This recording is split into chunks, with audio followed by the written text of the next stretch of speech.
Despite President Joe Biden and top congressional Republican Kevin McCarthy holding another round of talks on the U.S. debt ceiling, no deal has been made yet.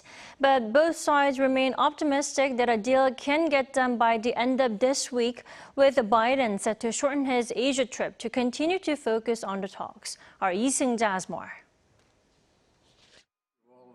U.S. President Joe Biden has held another round of talks on the debt ceiling with House Speaker Kevin McCarthy, House Minority Leader Hakeem Jeffries, Senate Majority Leader Chuck Schumer, Senate Minority Leader Mitch McConnell, and Vice President Kamala Harris.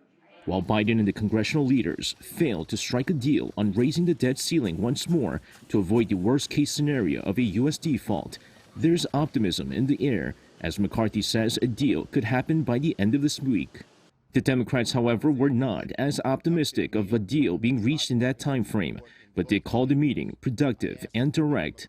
The Republicans are refusing to vote to lift the debt ceiling unless Biden and the Democrats agree to spending cuts in the federal budget. With much room for discussion on the matter, the White House announced that while President Biden will leave for Japan this week to attend the G7 summit in Hiroshima, he may skip stops in Australia and Papua New Guinea. This as the June 1st deadline looms closer. Meanwhile, U.S. Treasury Secretary Janet Yellen on Tuesday warned that time is running out for Congress to lift the debt ceiling and avert a default. She stressed that every day the Congress is unable to strike a deal, there are increased economic costs that could slow down the U.S. economy. Yellen argued that a default would reverse the country's economic progress, sparking a recession, while at the same time disrupting services such as air traffic control, law enforcement, border security, and national defense. Seung-jae, 아리랑뉴스.